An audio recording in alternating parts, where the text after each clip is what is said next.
probably going to see Dunkirk too. Yeah. I mean, Wonder Woman's not in it. I don't know if you knew that, but I don't think there. You mean World War I film or Actually, it's World War II. Yeah, she doesn't show up for that one.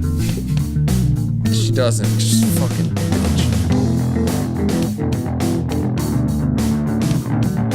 Hello everyone, and welcome back to the Wednesday Night Gentlemen Multimedia Empire official podcast. This is episode number 28. On this show, we like to talk about comic books, TV shows, video games, movies, and everyone's favorite, political discourse. I am your host, Zodiac Angel. I can't even say my own name. And with me is Midget Radio, my murderous socialist friend. Hello. How are you today, Midget Radio? Doing well, Tactic Angel. How are you? I'm okay, but gonna be doing better in a minute. Huh. Well, that's weird, interesting. huh? That sounded like Right? potentially a carbonated beverage. Lightly carbonated, I guess. Tonight, we are going to be giving the Riesdorf Kolsch a good try. I already know that I love this beer.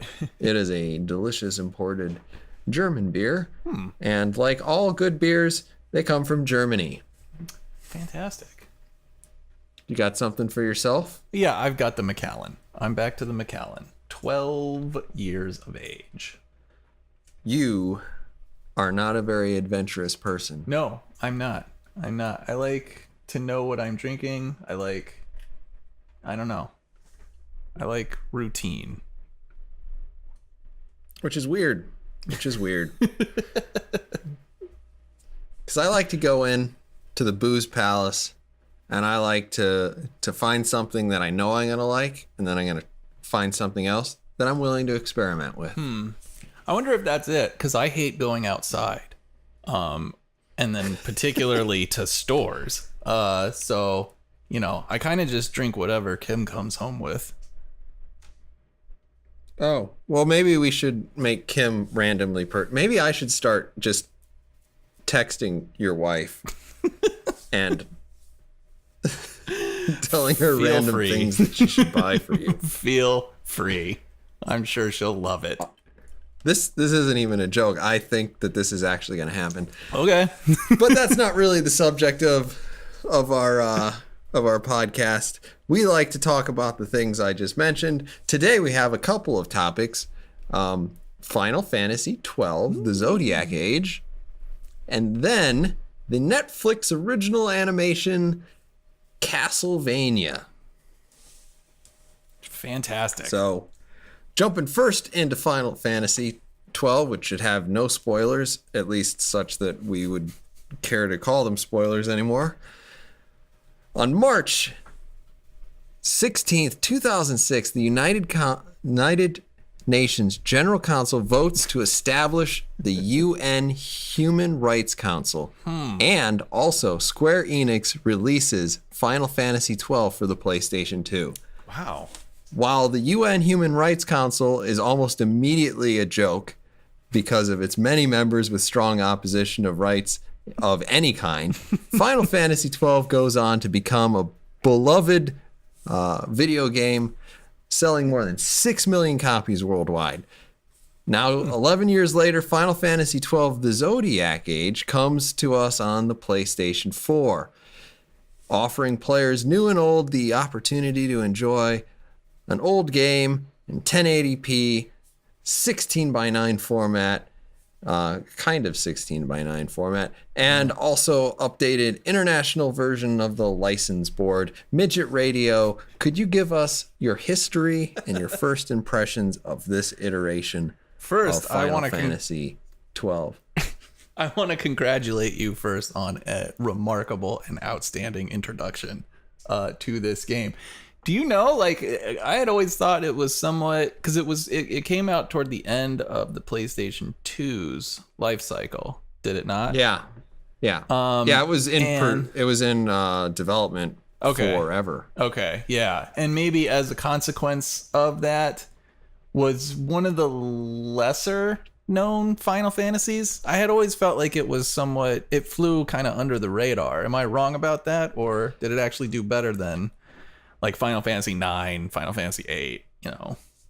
Well, if we were a professional podcast, we would have looked those numbers up beforehand. So we don't know. Okay, that's fine. And if we were slightly less professional, we'd sit here and make people wait. But 6 million copies, I think, is pretty respectable. I think in the first release of Final Fantasy VII, I think they were just shy of 8 million. Okay. And obviously at this point, it's fucking billions probably, because they've released it on several platforms several times.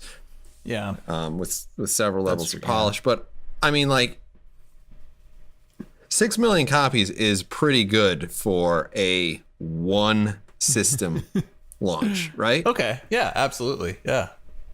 Okay. Interesting. Well, yeah, I remember when it first came out, and both of us were still kind of Final Fantasy junkies at the time. And I remember being like blown away at the quality of not only just the writing, like the dialogue itself, and how complex and how like well developed this world seemed to be, and then the quality as well of the voice acting. I mean, it was just amazing. On the PlayStation 2. I've said time and time again. I'm sorry to interrupt, but I'm gonna agree with you strongly. Sure. I've said time and time again to people, like, Final Fantasy XII has the best localization of a script I have ever seen. Yeah. Because absolutely. You've got the nobles, and they all speak with a certain Shakespearean twist. Yeah. And you've got the commoners, and they speak like gutter trash like us. Yeah. And then you've got kind of Balthier, who's somewhere in the middle, who kind of has his lyrical flourishes, but then is also not given to sort of ponderous sentence construction. Yeah. So yeah, all of that, I mean, just amazing. And I remember playing a lot of that game. I didn't get to complete it because I remember in a fit of jealous rage, Tactic Angel set my PlayStation 2 on fire, and then subsequently his entire house. So I'm really excited that this game has come out again as an HD remake, so that I can finally play through it and actually complete it this time, since there's a good like 3,000 miles between us. I feel relatively There's nothing safe. that I can do to stop you, huh? Nothing. I better start trying really hard. Get your whole PlayStation account hacked and banned and all the good stuff. All your progress erased. Oh, that'd be so frustrating. I mean, not like I haven't been there before, but man, would that be frustrating. It would be, though it would be the first time I've actually gone out of my way to destroy your Final Fantasy experience. Similar experience happened with 10-2, I remember. Oops. Yeah. It's terrible. I mean, I'm just going to say some general things.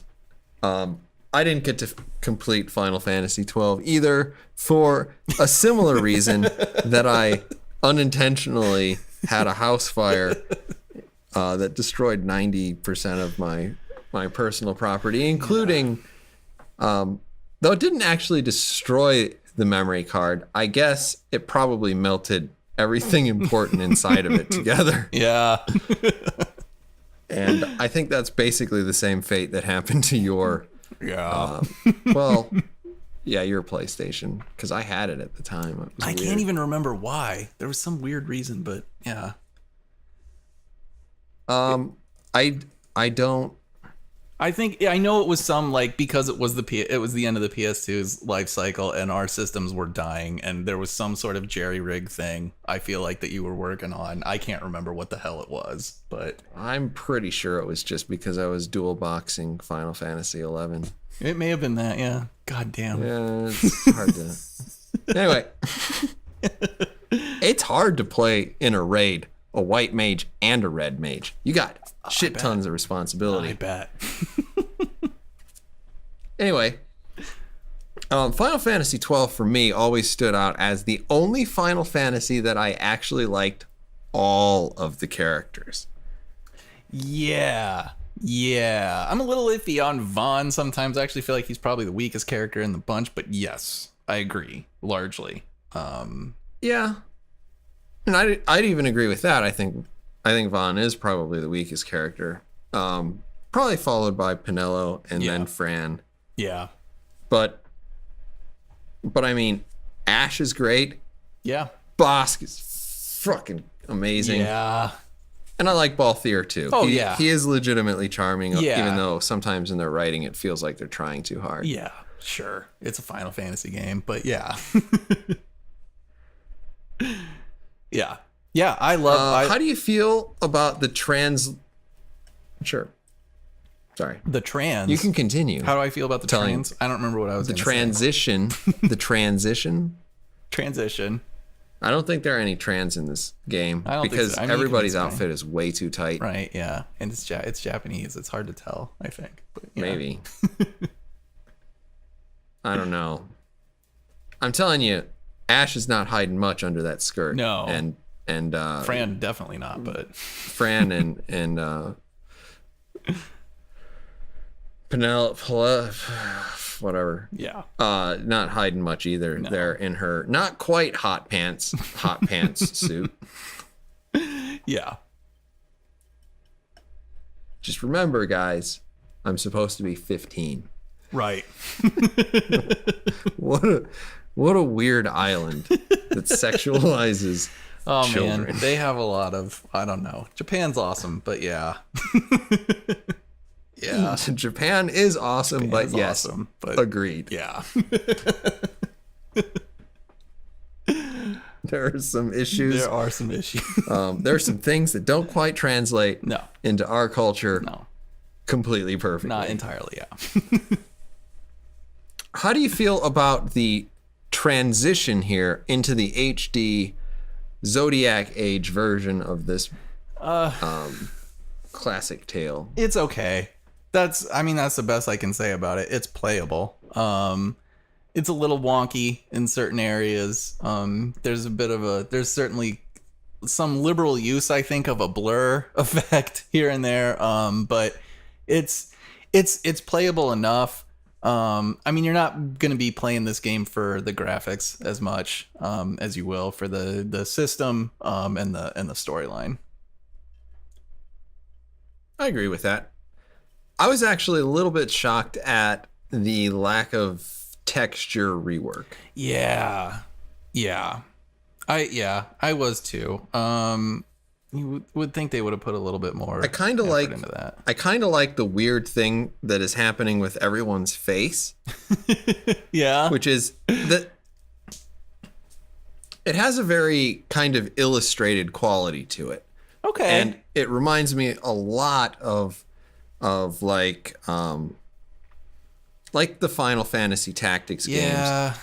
And what was that game? Oh no, I can't believe I forgot it. It was the game with the risk system. The risk system. Yeah, you run around. It was very animated. It was made also by Matsumi or Matsun, whatever. I don't know. It's kind of vaguely. Anyway, it reminded me a lot of whatever that game is, and I'm gonna look it up while we continue to talk. Okay. And then I'll just probably blurt it out right in the middle of one of your sentences. That's fine. It has kind of like this illustrated quality that I like, but then there's sometimes where you're like looking at Van's brother and you're looking at his shoulder pads and you're like, that texture is fucking garbage. Yeah. You should have fixed it. Yeah. Yeah. But I guess at the same time you zone from one zone to another and the loading time is a second. Oh God, it's nothing. Yeah. It's nothing. And it's hard to, right? If that's what they came out with, the new buy Skyrim for the 6th time. Yeah, shit. On the box, it could say loading times are less than 5 seconds. Done. Would have bought it. Yeah, absolutely. Absolutely. That would be amazing. I would so much prefer that to crazy awesome, enhanced graphics. Please cut down these fucking load times. Especially when I'm just going into somebody's house, man. And then I gotta think, like, do I want to go into this house? Because then I gotta go out of the house. And that's just 20 minutes right there. Like, it's absurd. Yeah, I don't really care that much. I mean, the graphics are good enough to play this game. So, you know, I'm fine. I'm fine with it. It's a little wonky in some areas, but God, it's still legitimately playable. Yeah. I mean, like, the cutscenes look good, I gotta say. The graphics aren't bad. The blurring thing, I think, is kind of like what we were used to in the the PlayStation 2 age. Yeah. I mean, if you can't do a smooth transition, just make it blurry. It'll be fine. Yeah. I mean, it is a crisp image on your screen. Yeah. The actual texture quality, I think you notice it mostly in town. Yeah. Like, because when you're out in the wild, it actually looks pretty good. Yeah. When you're in the battle, it looks good. Everything, I mean, like, the pixels are tight. Yeah. And it's, I mean, there's no such thing as a frame rate dip as far as I can tell. Yeah. But there shouldn't be too. Mm-mm. So not a whole lot of reason to complain there. And if there was ever a time where, like, it dipped to 28 frames per second, we should complain. Yeah. Because, like, there's just no reason for it. No. Like, you're emulating a PlayStation 2 game. Yeah. It needs to run like the wind. Yeah. What do you think of the new license grid job system? Yeah, that is a little disappointing, I gotta say. It does feel kind of severely limited. And I don't feel like I'm making as many decisions as to how I want my character to progress, you know? I really enjoyed it in the original 12, but it does feel you're just kind of locked in now. You just kind of have to choose whatever class you're going to choose, and then you're kind of locked to its abilities. Vagrant Story. It was Vagrant Story. Oh God, wow. Yeah. Man, that was a long time ago. That was a great game. Yeah. I would fucking buy an HD remake of that. Why didn't they ever fucking make that again? Yeah, shit. That's frustrating. Well, I think okay, so the Yasumi Matsuno, who is the creator, became like violently ill during the making of Final Fantasy XII, and he was actually replaced. Oh wow, that's sad. One of the highest level marks in the sort of hunt the monster thing that you can do is called Yazmat, which is, I mean, it's a reference to Yasumi Matsuno. Yaz plus that's Matt. Cool. Yeah. So, I mean, that'd be great. Yeah. I mean, that guy was responsible for so many of the things that I loved about Square Enix games in the late 90s and early 2000s, because he was also the guy who was doing the Final Fantasy Tactics games. Yeah. What the fuck? I don't know, man. Why isn't there more? I don't know. So anyway, continue with your thoughts. That's it. License, the new license system. It's that it's so severely limited to the class that you pick is a little disappointing. Have you gotten to the point where you can pick a second class? Mm-mm. So you can pick a second class. Well, that's nice. Okay. That's good to know. But actually, that's the point of the game where I started to get, like, really disappointed with the license grid thing. Oh, really? Because, like, the whole point of it was to kind of make it easier for people. Yeah.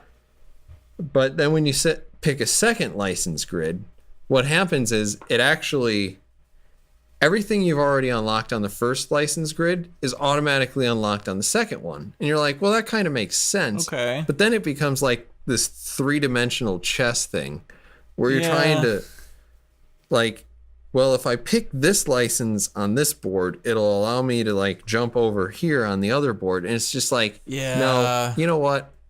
The big periodic table of elements thing that they had before was better and easier for me to use. Yeah. I could draw straight lines to where I wanted to go. Yeah. And yes, I understand that everybody kind of starts with their own thing, but at least I had the free range of choice. Yeah. And it's actually kind of weird because then like you get into these situations where like I was completely fine with Vaughn being a thief or whatever the hell they call it instead of thief, but it's a fucking thief. Yeah. And then I was like, well, what's the second thing I'm going to do? And I was like, I'll go with Samurai, which is Bushi in this. And then immediately I regretted it. And it's like, well, now I'm stuck with this. Yeah. And I mean, it's really disappointing to do that. And you're almost best off to pick two things that are completely unrelated because like the clumping of the boards is different and so much different that you have a lot more freedom if you pick two things that are like polar opposites. Yeah, that makes sense. Yeah. And then but then at the same time you're creating a character that's not good at anything. Yeah. So I mean that's kind of annoying. It's not game breaking because it's like I still enjoy the story, I still enjoy the characters. Yeah. And I actually do enjoy some of the advancement of it, but it's just like, it's just a little bit annoying in terms of having to keep track of things. And then like, if you really want to strategize it. Yeah, it's a lot. It sounds like it's a lot to manage and it's awkward to manage it. So I can see that. I can see that for sure. Would you recommend, or do you want to rate Final Fantasy XII? I don't know. I mean, I would definitely recommend it. The other thing I liked at this game, I liked it, you know, when this game first came out too, but I really enjoy the Gambit system. Particularly, and I mean, it kind of comes into, it's more useful the higher level your characters get and the more like skills they have, particularly with mages and stuff. But I just really enjoy that system, and being able to like turn the whole thing off or turn it on at just a couple of presses of the button. I don't know. I think it's such when I first saw it, I thought, God, this seems really complex. It's like I'm fucking programming my characters, and it just seems like there's a lot to kind of keep track of. But as you kind of master it, God, I love it. It just seems like the one of the more creative ways to be able to manage your characters all at once and still kind of fight in this sort of whatever active real time or however they kind of define that. It's cool. Yeah. Well, and I do agree. I love the Gambit system. I personally, like, I took a pretty decent amount. I think I was like 3 hours away. No, I wasn't. No, I think I was 6 hours away from being able to get a computer science major in addition to an art major. Kind of seems like I should have gone for the other way around. Anyway. Probably. But like, it's not like if you sat down and really explained it to a person. I was talking to one of my coworkers and she was saying, I don't like the Gambit system. I think it's too complex, etc. And I'm like, the Gambit system is really just there to do all of the things that you already had to make a decision on. Yeah. And like in your head, you're like, well, yeah, of course, if one of my characters is at lower than 50% HP, I'm going to cast Cure on them. Yeah. Or, of course, if they're at max XP, they're going to attack. Yeah. And so all you have to do is prioritize the things that you want to have happen. And the least important thing usually is attack. Yeah.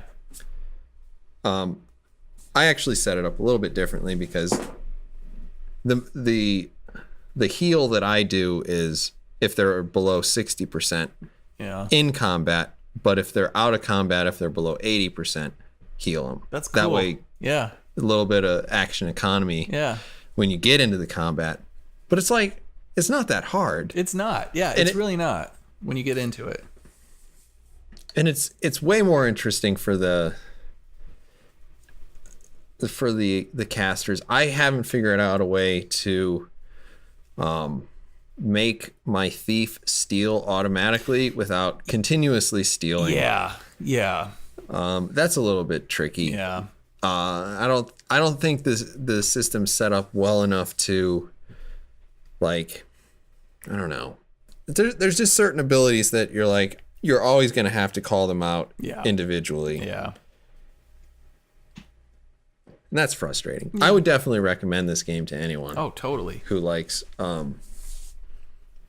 RPGs, particularly pretty good RPGs. Yeah. Like really well written. I mean, one of the things that stands out so much in this game is how well written it is.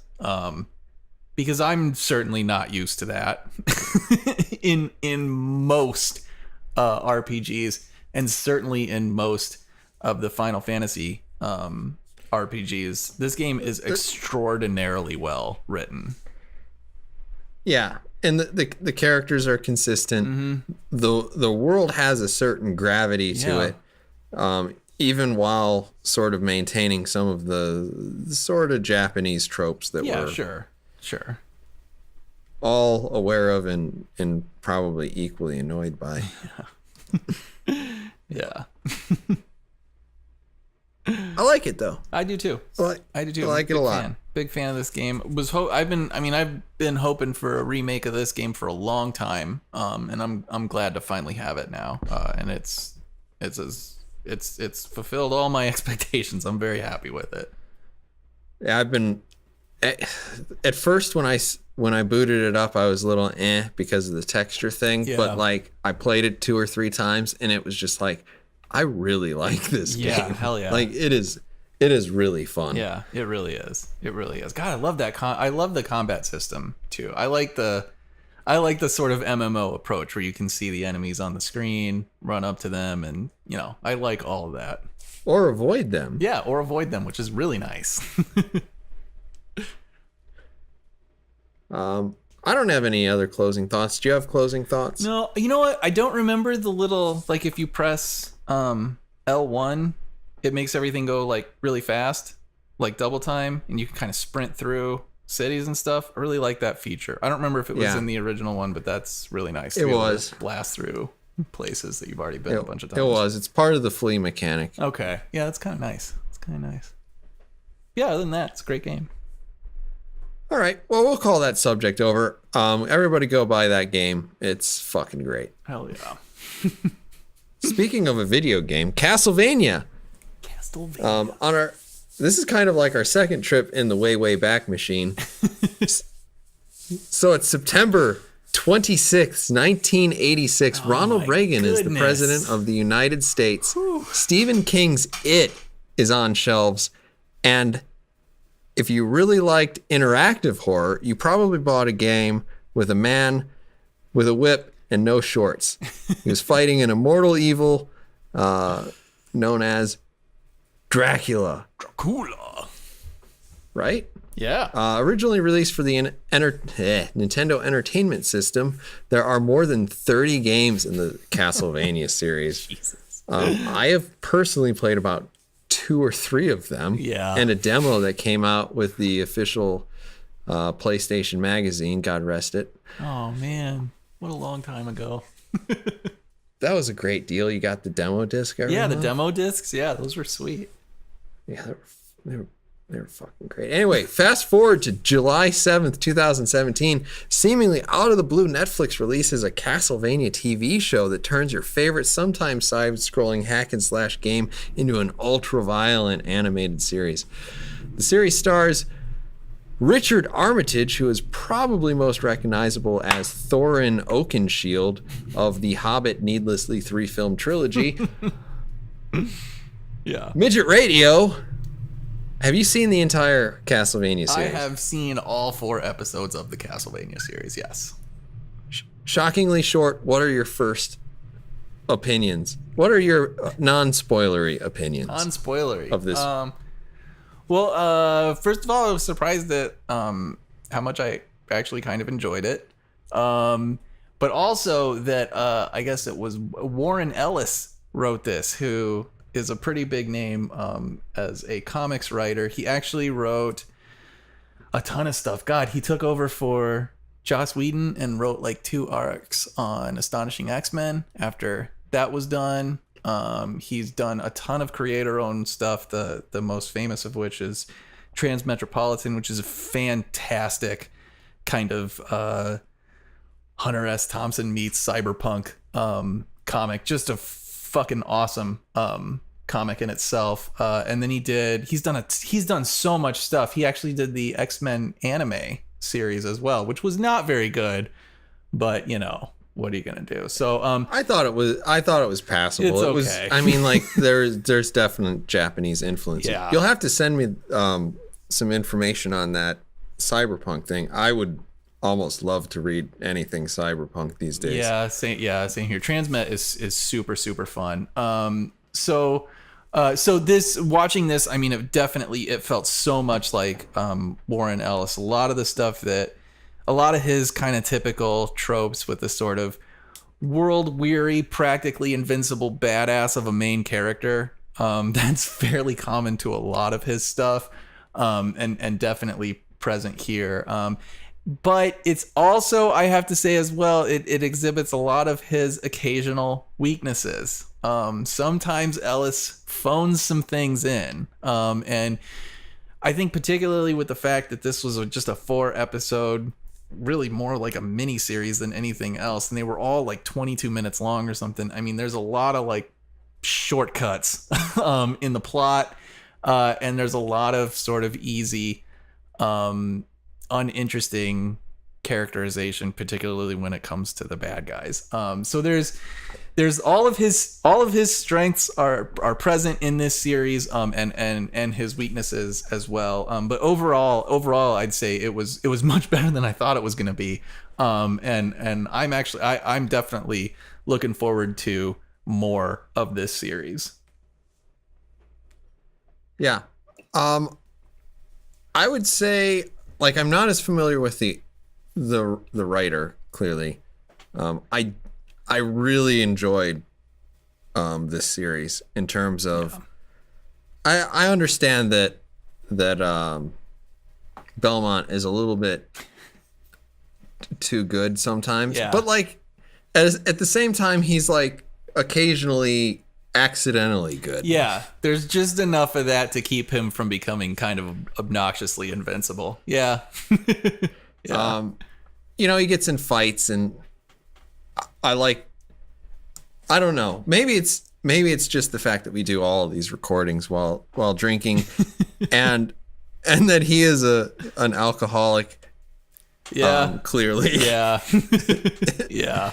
It makes me relate. It makes him relatable, but like I really love the delivery of a lot of his lines. Yeah. And like people will be like telling him he needs to do this and whatever, and for honor and all this other stuff, and he's just like, I don't care. And you're just like, I love it. Yeah. I love it. And then I started like mentally trying to compare it to we grew up in the 90s, so Vampire Hunter D. Oh God, fuck. Yeah, Jesus. Vampire Hunter. You didn't think of that? No, I didn't. I had totally forgotten Vampire Hunter D even existed until you just mentioned it. I remember watching it. I don't remember D being an interesting character. No, I do. No. I do think the main character in this does end up being more interesting than. Oh yeah. And mostly because he's kind of casually funny. Yeah. Yeah. I don't know. I like this. I like it a lot. I thought the animation was pretty solid. Oh yeah, totally. Yeah. I thought it looked great. Totally. Yeah, absolutely solid. But yeah, I don't know. I mean, I guess it may be just a familiarity with Warren Ellis, but like the sort of world weary, often cynical main character who is funny, condescending, and somewhat dismissive of other people, but who really still has this heart and really cares about other people and wants to save them and is willing to is like a hero deep down. it's a little Yeah, typical he can't for help him. himself but be good. Right. It's a little typical for Ellis. I would say it's kind of a cliche character. But I mean, it works here and there. And overall, I do like it. Like, as much as critical as I may be on some of this stuff, I still admit it completely works. And it worked on me. And I still enjoy it overall. There's just a little bit, like, I feel like Warren Ellis he's so good sometimes. He can write an engaging story. He can create engaging characters. And he can develop a lot of relationships among characters that are fun, that feel alive and are super enjoyable to watch. That it frustrates me sometimes when I see him kind of phoning it in a little bit here and there.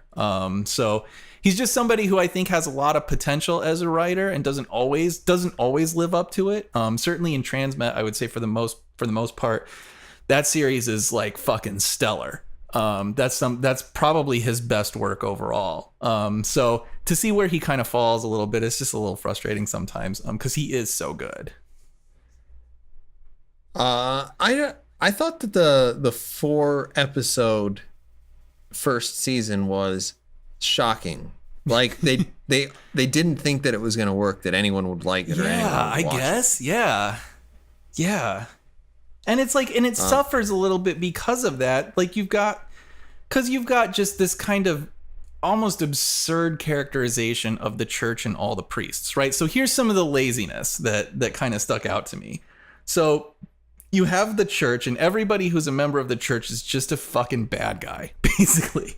So like, there's a scene and I think it's in that last episode where it's Trevor Belmont in this, right? Yeah. So Trevor Belmont. So Trevor's like, he's like, what if all the people here see that a priest has a knife on him? Like, wouldn't that be a terrible thing? And you're like, they've all been armed. Like, the priests have been armed from episode fucking 1. They've been clearly brutal and totally murderous. Like, so what are you talking about that the fucking average common person hasn't seen? Like, really? It's that kind of stuff where it's like, wait a minute, I thought everybody fucking knew, because they don't really hide it. Like, they're attacking people practically in public. So it's just a little bit absurd at times. There's that one where like he trains everybody how to fight he trains all the fucking peasants how to fight with spears and stuff in like 30 seconds. And they face off with that demon, and the magic user walls the demon. At the same time, that is kind of lucky. I guess it feels you stack this kind of stuff up, and it's just like, we need to get to that. We need to conclude this 4-episode arc, and that's why we take all of these little shortcuts. And that's just a little frustrating. Well, let's go ahead. I want to rate this one. Okay. And then we can get into more spoiler content. Oh yeah, I forgot about the spoilers. That's right. We have to categorize. I forgot. Yeah, I kind of sense that. Oops. Okay. Midget Radio, socialist asshole that you are. What would you give the first 4-episode season of Castlevania? I will give it, I don't know. I'm going to go with 3.5 stars. 3.5. That's where I'm at. I'm gonna go ahead and like I struggle with this because there's not really much that I can point to that I disliked, but I also realize that this isn't like the champagne of series. Yeah. I'd probably give it a solid, just straight up 4 stars. Okay. I thought it was and no robots. No robots. That's crazy. I mean, I guess there are swords, but like robots are usually what gets me. Yeah, crazy. I really enjoyed it. I really enjoyed it, and I would recommend anyone who has, at least like I am, apparently having played like 10% of the Castlevania series even casually. I think it's pretty good. It's pretty solid. I do agree with you on the sort of sloppy, lazy characterization of the church, but like at the same time, it doesn't really bother me. Yeah, because it's. I mean, there's nothing really all that historic and interesting about it, because it's like, well, Vlad Dracula wasn't a vampire, and the church wasn't like this crazy, and there's no such place as Wallachia. Right. So, I mean, am I gonna get all butthurt about it? No, it's lazy, and I mean, I'm sure it appeals to a certain crowd of people who naturally want to find a reason to hate other people, but for me, it's like, whatever. It's just a plot device. It's like the government being bad at everything. I know. In most. Yeah, I know. It's always the man, whoever the man is, whether the man is a church man or whether the man is a government man or whether the man is a corporate man. The guy who's at the top is always evil. Yeah. Who knew how amazingly unique and novel that is. Yeah. So, spoilers. Boom. Midget Radio, continue your already slightly spoilery rant about. So, it's just more of the kind of lazy plotting and the easy transition toward a sort of conclusion that it just gets a little frustrating after a while. And it doesn't feel like it's very well thought out. I mean, in particular, when he's training all those people to fucking fight off the winged demons, and has the magic user speaker erect a wall of ice between them, and it's like, well, why? Like, one, that you can train all of these people to do all of this shit is kind of ridiculous by itself, and then two, we'll corral them into this space even though they can fucking fly. Like, it's just there's just a lot of I have to ignore a lot of like kind of plot holes and inconsistencies that crop up in this series that's common to Warren Ellis sometimes, and is one of the things that frustrates me about him as a writer, because I know that he's better. Like, I know that he can do more than, I don't know, just sometimes he's not working as hard as I feel like he should be. But so, like, and I'm going to disagree a little bit, because it's when I watch it, and so he instructs the priest to go get the holy water. Yeah. Or water, and to do what he knows he ought to with it. And he's surprised that it actually works. That was a little, yeah. That's so, like, at a certain point, all he did is he told the peasants to stand in a row with their spears, and then to hoist them upwards when they were being attacked. And, like, that seems simple enough. And I feel like a lot of this, I'm going to go back to the 4-episode nature of this. Yeah. And I think it's just a trial to kind of hook people in. Sure. And get people interested in more. And apparently it worked, because they're working on, I guess, 8 more episodes of it. Good. So, I mean, like, I can see where you're coming from, and I will weigh your opinion here more heavily on the second season if it is sloppy, if it is lazy. And there's a certain amount of convenience to several things that happen in this. So, okay, Jatu, but in particular, right? So they come upon the fucking tomb or whatever of where the hero who sleeps underground is, right? Where their fucking savior who's under the castle, right? They find that vampire Jesus. Right. So they find that, and to wake him up, Trevor just steps on a fucking stone accidentally, and it's in the floor. Why? And that's the thing that, like, opens up the fucking tomb or whatever, and wakes this dude up. Like, why? Why? That's weird. Why is there a button there? Why is there a button there? Why is it right there? And why is that the way that you? It's just ridiculous. Like, it's just ridiculous. It's just we need him to fucking wake up. So maybe he accidentally steps on a fucking stone, and that's what gets us toward the conclusion. That's the kind of laziness that that gets frustrating to me. Like, yeah. I'm not all that worried about it because, like, in a part, I enjoyed the comment that he said afterwards.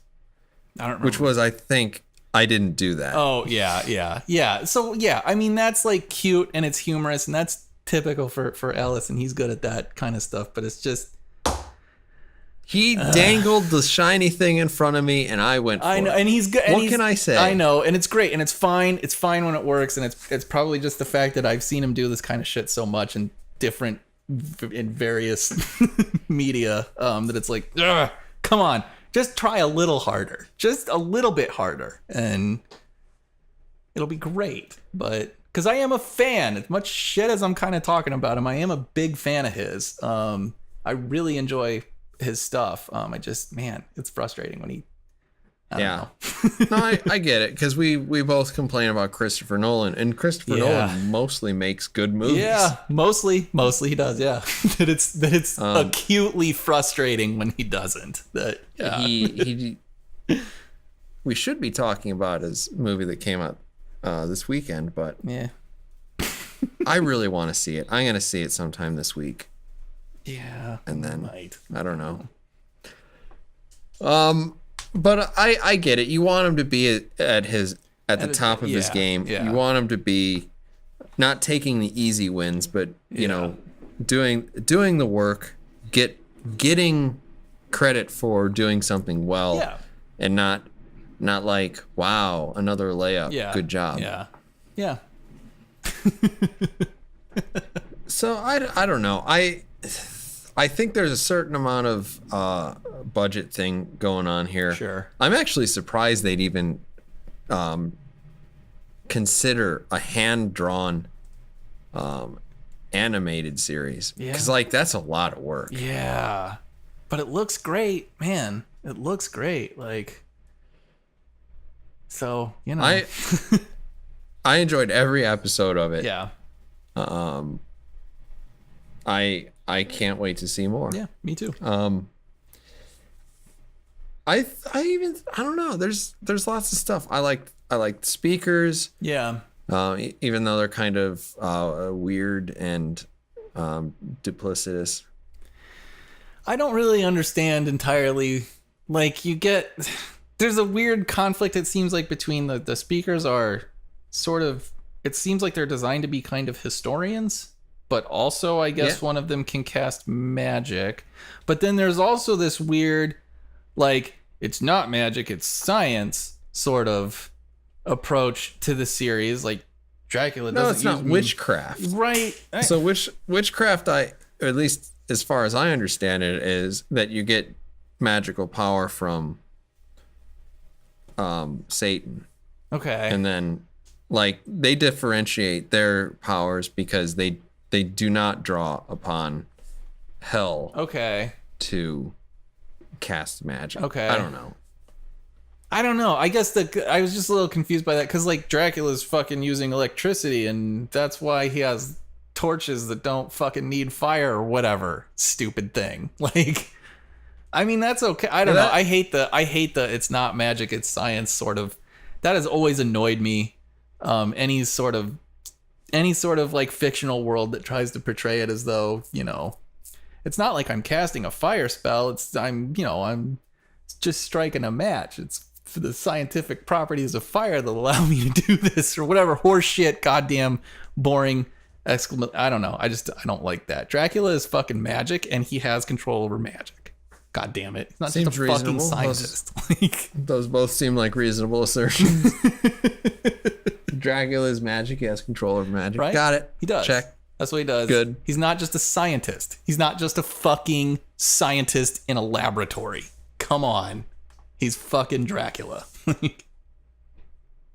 kind of feel like this is a small issue that you shouldn't be worried about. I know, it's just annoying.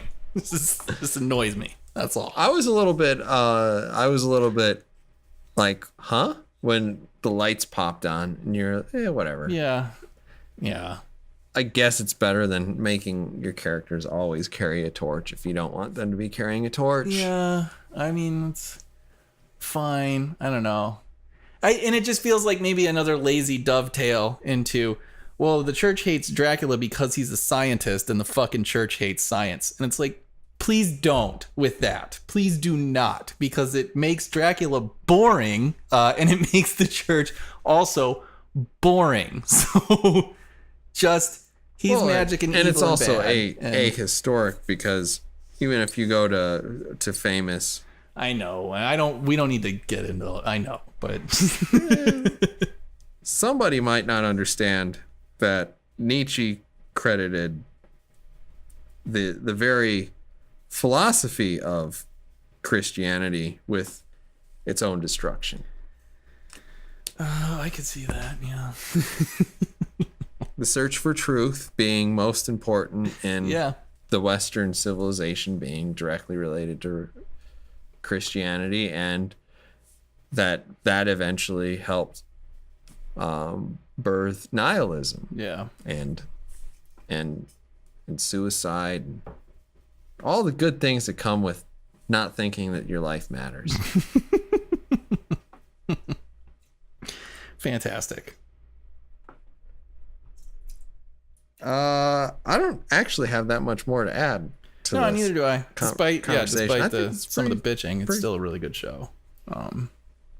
Yeah, don't pay attention to Midget Radio's bitching. Don't. It's not that big of a deal. It's not that big of a deal. It's just sometimes he can do better. That's all. Just know he can do better. Like, sometimes when it's 72 degrees outside and sunny, Midget Radio will say it could be a little bit more 72 degrees and sunny. It could be just a little bit. Or maybe it's just slightly too sunny. Well, it's probably too humid. That's probably what it is we've got a 6 mile per hour breeze from left to right, and I was really kind of hoping north to south and more in the 5 mile an hour. You know, there's like 1 or 2 mosquitoes out there too. I mean, at least 1 or 2. And it's like, probably it'd probably be better if there were none. Yeah, so, absolutely none. Yeah. Wouldn't it be better if the world was just a desolate place with nothing on it? Yes.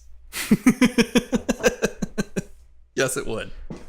Fantastic. That's what I was looking for. So that has been episode number 28 of the Wednesday Night Gentleman Multimedia Empire official podcast. Please give us a like if you've enjoyed this video, or subscribe to our channel if you want to. You can also find us on Twitter at WNG_MME_OPC, which is a completely reasonable handle. Totally. Or you can head on over to our Facebook, where it's probably easier to find us. Thank you, everyone, for listening, and we'll see you on episode number 29 of the Wednesday Night Gentleman Multimedia Empire official podcast. Bye-bye.